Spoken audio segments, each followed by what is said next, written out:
On this episode of ResiWeek, we talk Expo registration opening, bridging the gap in fireplace myths. All this and more on this episode of ResiWeek. The network for the AV industry. What are you listening to? This is AV. This is AVNation. This is AVNation. This is ResiWeek, episode 329, Shoulder to Shoulder. Support for AVNation is brought to you by Middle Atlantic. What great systems are built on. Welcome to this episode of ResiWeek. This is your weekly roundup of all the latest news and stories for the residential AV industry. I'm your host, Matthew Scott for AVNation.tv, and this week I'm pleased to be joined by two of my longtime friends. First, we have Mr. Henry Clifford. He's the president of Livewire and the co-founder of Paracel. How you doing, Henry? What's going on, Matt? Great to be with you. Great to have you. Then we have Mr. Joseph Whitaker. He is the VP of Business Development for Origin Acoustics. How you doing, buddy? Good. Glad to be back on the show, talking about cool, fun stuff and everything that revolves around what we do. Yay. We are going to kick this off with a story that comes to us from CE Pro. Registration is now open for CEDIA Expo 2022 in Dallas, Texas. The show's going to run September 29th through October 1st. That's a Thursday through Saturday, if you're wondering, and is set to feature over 350 exhibitors, 60 plus educational sessions, 80 plus trainings, a boatload of networking events, and so much more. Gentlemen, are we excited for this? Henry, do you expect this show to be kind of back to normal, back to our expected attendance levels and excitement levels and product announcements and availability conversations? What's it going to look like? Based on the photos I've seen coming out of Barcelona, coming out of ISE, based on the attendance at the ProSource Power Dealer show last week, I feel like we're building to return to normalcy, barring any kind of crazy Delta wave part 2. Monkeypox, something fun. I feel like we all the leading indicators, all the crystal ball factors appear to be indicating a pretty killer show. But as the last 2 years have shown us, who knows? So we'll see. But so far, so good. I like it. Joseph, I like your thoughts in general on the show, of course. But more importantly, as a manufacturer, the last 2 years, there have been a boatload of conversations, mostly online, as far as that people were able to see with manufacturers talking about the investment in these shows and the time investment of these shows, and how, there are companies that they just are, they're going to do the show no matter what. There are a lot of companies that look at it and go, yeah, we may not get the engagement we're looking for. And a lot of companies, including yours, where your CEO came out a couple of times and said, we do this show because we support the industry and because we support the opportunity to get FaceTime with our dealers and with new dealers. And kind of gloss over the fact that it's not necessarily a money-making, and I'm putting words in his mouth, but there's some alluding to the fact that we do it as an investment opposed to, hey, there's a great ROI on this. Henry made a good point. There was a lot of good pictures that came out of ISE, but when you drill past the pictures, there's a lot of, it was great to connect with people. There was much less talk about tech. Is this show going to kind of follow suit? 17.5, Matt, 17.5. 17,500 individuals will go. That is my estimate, my guess, my crystal ball. That's a bold assessment. Those who have made bets with me before know that I rarely lose the bet on attendance. So I think like Henry said, ProSource event in San Antonio, ProSource event in Vegas, Tech Summits this year, CEDIA Tech Summits, plus ISE all point towards that. Not only are people interested in seeing tech, we all miss bouncing ideas or learning, business methods from our peers. Everyone know that's a big part of all of our business is that we learn from our peers. We really do. And we enjoy that engagement. And we have friends we miss. Like, I miss Henry and I miss you. And I haven't seen you guys in forever because of, this pandemic that went everywhere. But you look at, that investment from a company. You brought up something really good when Expo was in Indianapolis. Origin did show up and had kind of their normal booth and got a lot of one-on-one FaceTime. But the investment is, yes, about the people, but it's also that opportunity that when there are new products or new services or new platforms or whatever the case may be, it's that chance to actually show everybody. Because when you're introducing a lot of stuff, it's hard to get it out on the road all over the U.S. or all over the world and show. You let them get their hands on it, let them hear things, let them see things, let them experience things. It's that chance for us as an industry to kind of, rip off our work shirt and say, hey, I'm one of you, show me what you got or teach me something new. It's that shot. And if ISC and ProSource hasn't taught us anything, it's that people are realizing they need those experiences. That's how they're going to move their business forward, whether it be, new products or classes or training or even the keynote inspiring somebody. They're starting 2.5 years, man, of none of that. And we've all felt the pain. Of course, there's new pains to come from, and there'll be those discussions, like you said. What's stock look like? When is that? Wait. When is that really shipping? Where's that container at? Of course, those conversations are going to happen, but I think everybody, we're going to force it to go back to normal. I think everybody in the industry is going to force it to go back to normal. Chickenpox aside, childhood hepatitis, all of that aside. Whatever the new thing is, there'll be something new before September, I'm sure. But I think it's kind of that we know that shows aren't dead. In my opinion, they're not dead. They're a necessary part of what we do. Do you guys expect to see this kind of maintain as a U.S. focused show, i.e. ISE happened, it was primarily the European contingent. There was not a lot from Asia Pac. There was not a lot from Africa. There was next to nobody really from the U.S. It was a very minor contingent. Do you expect that those hassles to get into the U.S. to travel internationally are going to play in?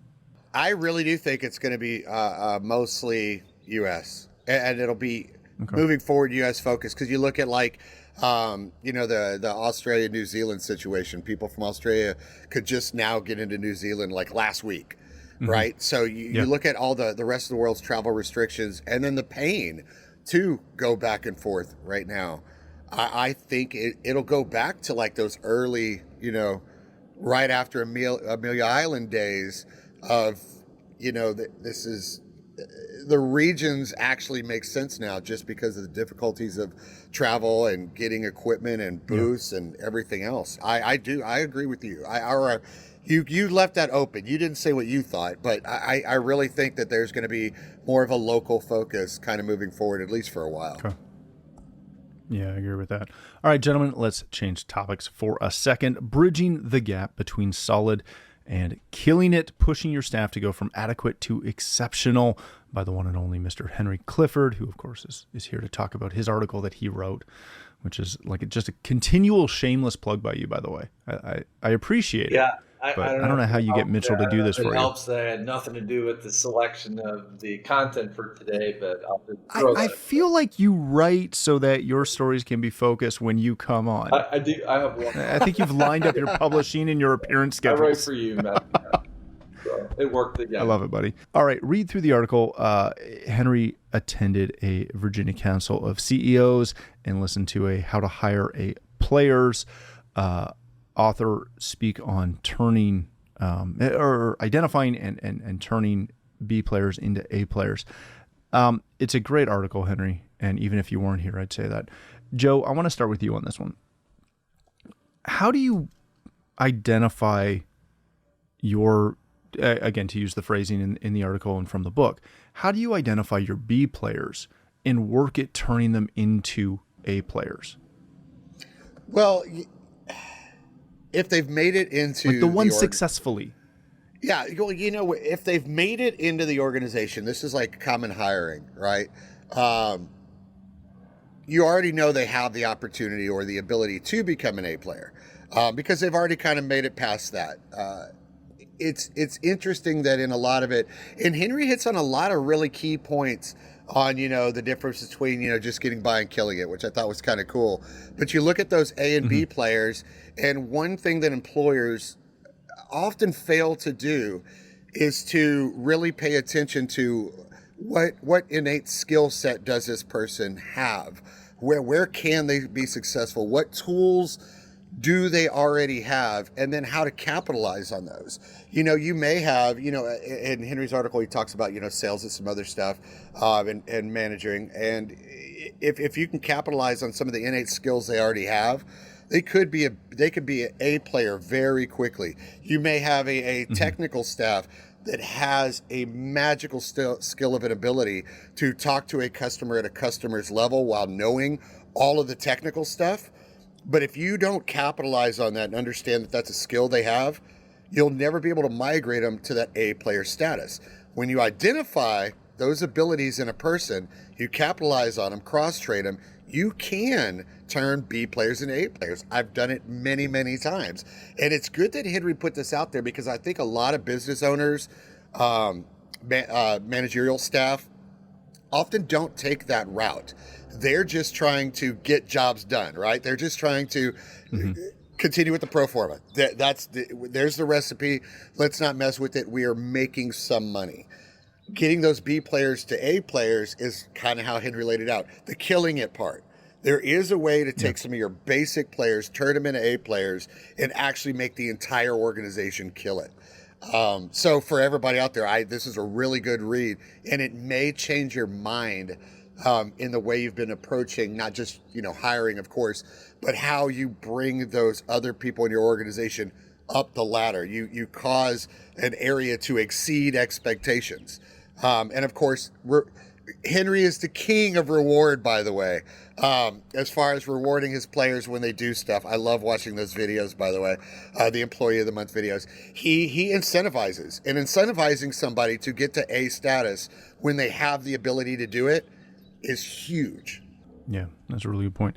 Henry, one of the things that I'm always fascinated with these types of conversations is we all know that there are, again, to use the terminology, there are some B players that within them have all the skills and the drive to become an A player. They just maybe haven't got there yet. Maybe they need a little bit of guidance to get there, but it's internal. It's innate within them. They're going to do it. Just sometimes you can help them speed that along. What do you do with somebody who you see the potential to get them from B to A, but it's going to take some investment? How much time, how much investment can you justify to bring someone along that path, especially if they're hitting some roadblocks initially? Yeah, that's a great question. And I've heard figures anywhere from that a bad hire is anywhere from 3x to 10x the person's salary. It's some crazy number. It's really expensive to make a bad hire. So the way that we sort of look at it is, hey, if we can kind of throw money at it and it's going to come in under that number, then we're going to hang in there, especially if we see that that they're a good values or culture fit. We can coach the performance usually, or to the extent that we need to make the roles smaller, which is something that Eric Herrincole in this book, B players to A players, talks about. And really the notion that somebody's supposed to be good while at the same time being tasked with doing 48 different things. The idea of moving towards a place where our businesses have specialized roles, where, Henry Ford showed us the way here, right? So if we have these specialized roles, everything gets easier. Our hiring funnel gets easier because we're hiring for a specialized role with a narrow set of skills that we can then train easier versus The sin I think we all commit as CI businesses is we go out looking for, we hire reactively. We hire when too late, after we need, way later after we need folks. We're digging the well. We've been thirsty for a long time. So we're making dumb choices. So we'll hire quickly, which isn't what we should be doing. And we're looking for universal soldiers. So folks who have these magical skill sets, and a lot of us, our headcount's not big. So we almost are thinking in the terms of the person making the decision oftentimes is the entrepreneur, the person who started the business, who maybe at times can be really good at those 38 different things, but that's not a way to scale a business. And so that's a big challenge, is like getting to this place of specialization where, to your point, Matt, finding that sort of inner A player by casting off all these 37, 36 other things that they were supposed to be doing, and they were doing them poorly. That can really help those folks to shine, but that requires a lot of hard work, usually at the organizational level, to make the change. And so oftentimes we'll find that the answer isn't necessarily the candidate or the employee. The employee is just really a canary in the coal mine, essentially informing us that organizationally maybe we've got some work to do to sort of make our business better so that we can grow and scale. I actually like that saying, Matt, about, what if we train or educate our employees and they leave? And the answer is always, what if we don't? What if they stay? What if we don't, and what if they stay? Yeah, I think there's something to the effect that you should be training your employees every day in something, right? There should be something that you're trying to, like, as a company, not necessarily you specifically, it should be a constant learning curve, because it's the only way we get better across the board. And if we can't figure out a way to constantly train and teach, I think we're missing opportunities. I think to the point that it should be a part of the cadence, Matt. Yeah. All our employees at Livewire have 8 hours of paid training every month. We shut the business down once a quarter for a training day, all day training day once a quarter. And then obviously we're all using ProSource University and putting our new hires through the onboarding program. So I couldn't agree more that in aviation, they say a good pilot is always learning, but it's very much an ongoing journey. Yeah, very much so. There's always a new trick you can learn. All right, gentlemen, let's hit our last story of the day. This comes to us from CE Pro, Common Myths About Mounting TVs Over Fireplaces. In this article, Spencer Greenwald goes through a couple of the key conversation points, we'll say, about hanging a TV over a fireplace, including it's too high, it's going to strain their neck, it's going to affect image quality, which is an interesting one. I don't think I've ever heard that one. That the fireplace heat is going to damage the TV, etc., and that cables will distract from the design of the fireplace area. I don't want to get into a debate over whether we should mount a TV over a fireplace or not. As much as we could debate this, we're not going to, because put the TV where the client wants it. That's the bottom line. What I do want to talk about, and Henry, I'm going to start with you on this one. Every time I see these articles, every time I see a conversation in an integrators community on Facebook or LinkedIn or something like that, someone's posting a photo of, let's say a frame TV over this huge gas fireplace on this big feature wall, and half of the stinking comments are going to be, you shouldn't have put that over the fireplace. And while I may agree with that for a couple of things, aesthetically, that's what the client obviously wanted. That's what the designer wanted.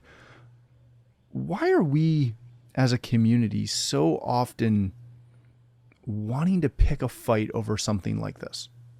Do we get paid differently if we put the TV to the side at the official viewing height? Like, do we get paid more? Like, what am I missing? Why are we always fighting people on stuff like this.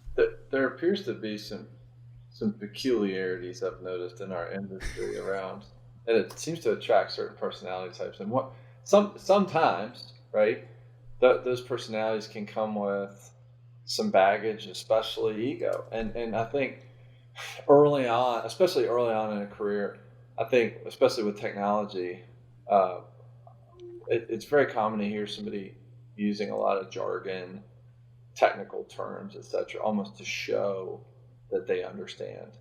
And part of that, I think, can manifest in being unnecessarily contrarian. Whereas if we look It's at such a polite way to put it. if we look at other industries, like if we look at psychology or the law or other, but those folks will generally answer a question with another question, or they'll say, here's door number 1, here's door number 2, here's door number 3, here are the pros and cons associated with each one, and then they invite the client to sort of make an informed decision. And I think for us, if we could maybe blend some of that into our own thinking, we might be better off in terms of enjoying the ride a little bit more with our clients. So as to the why, I don't know. As to the how we can maybe get to a better place, that might be a way forward, and also might be a blog that I'm about to write after this conversation today. Make sure you put it out for when you come back. I will. So I was getting ready to say, not only does he plug and set it up where his articles come out, Oh yeah. while he's getting ready to be on the show, he also steals ideas to inspire his article from same said show. It's a serious And he never It is so sends good. me a check. I never get a check. I never get a royalty. It's amazing how that works. in the mail. U.S. mail. Sure it is. Joe, I agree with what Henry's saying as far as laying out some options. And I've done it myself, and heck, we've got an install going on later this afternoon where we're doing this exact thing. The guys are mounting a TV over a fireplace without a mantle.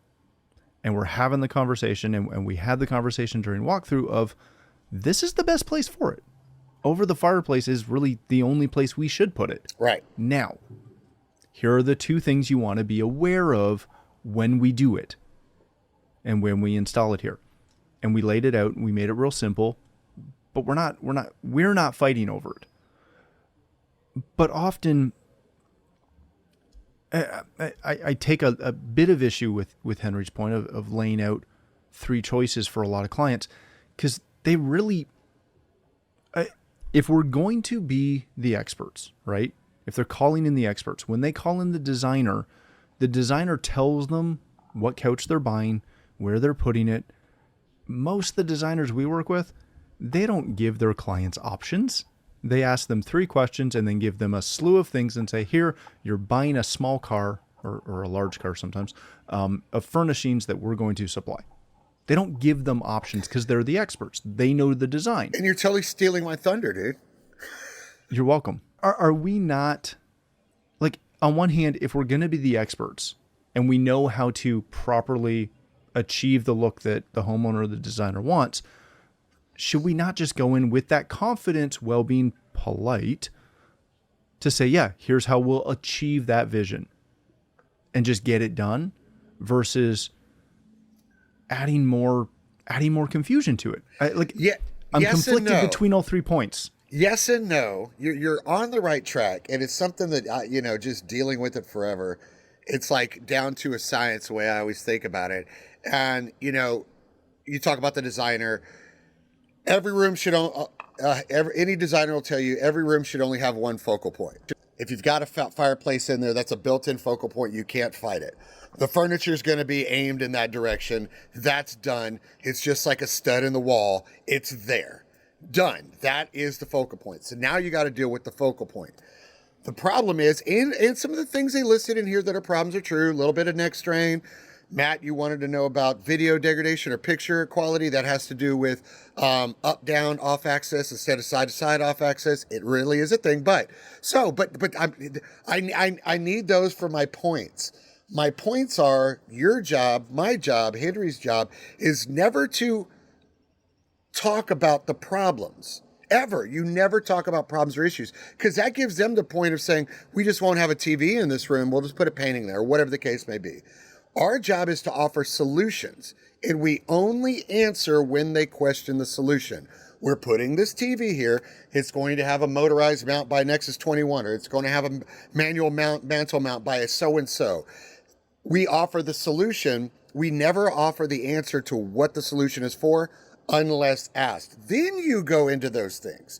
You always assume that they know you're the expert, and you're going to offer the solutions to every problem they're going to encounter ever. If they question a solution, go, why are we doing this? Then you say, you need to have a comfortable viewing area. You need a blah, blah, blah, whatever the case may be. We need the sound bar attached to it so that it moves with it, so your audio always stays following the direction. Solutions are always our answer, never questioning our own things we're installing. Why am I going to say, we're going to install this TV above your fireplace, but it's going to have X, Y, Z problems and 1, 2, 3 issues for your back and neck? That is the most ridiculous thing I've ever heard in my life. Why are you going to outsell yourself? Yeah. And hey, also, just to clarify, the sort of door number 1, door number 2, door number 3 thread, that to me only comes out, like Joe said, in those moments when they push back. Most of the time, a confident and well-established, somebody who's built credibility and trust with a client, accomplishes this by really just gesturing around the room, and then you're moving on into the next room. It's all about delivery, all about, do you have the presence, do you have the trust of the client? They're not going to push back in these sorts of things. I think but when they do, or if they do, being able to say yes and versus getting into an antagonistic, this is where I think we really go wrong as an industry, is we go from shoulder to shoulder to across the table. We need to stay shoulder to shoulder at all times with the client in the interaction. So I totally agree with Joe. I wanted to clarify that my little perceived, by the way, it is perceived choice, by the way. Even when we're opening doors, I know which door I want them to step through, and that's the door they will step through. But they feel they're in control the entire time. When you do, and this is for everybody listening, doesn't matter if you're a manufacturer or an integrator or a designer, is the minute a customer questions one of your solutions, that is the point that you realize that there may be a slight lack of trust.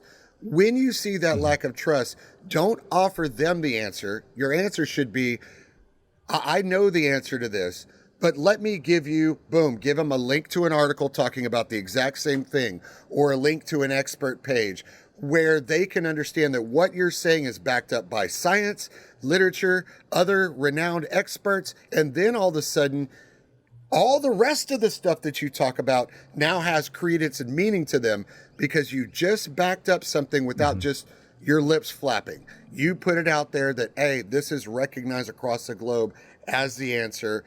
Now you'll trust me. Yeah. Social proof. Social proof. Social proof is always the answer. Such a powerful tactic. Agreed. Absolutely. 100%. I love it. Thank you, gentlemen. Let's leave it there. Thank you both for joining us. Henry, if people want to connect with you, learn more about Livewire or Parasol, where can they do that? But yeah, absolutely. At Get Livewire, at Get Parasol. I'm everywhere. And great to be on the show today, and thanks for having me. Thank you for being here. Mr. Whitaker, if people want to connect with you, learn more about Origin Acoustics, where can they do that? They can always email me, joe@originacoustics.com. Find me on social media, wherever that may be, with something with Joe Whitaker or Origin Acoustics. Being a little quiet out there right now because I got a whole bunch of stuff going on that I cannot talk about. So that means there's going to be lots of cool new stuff this year, and it's going to be awesome. I love it.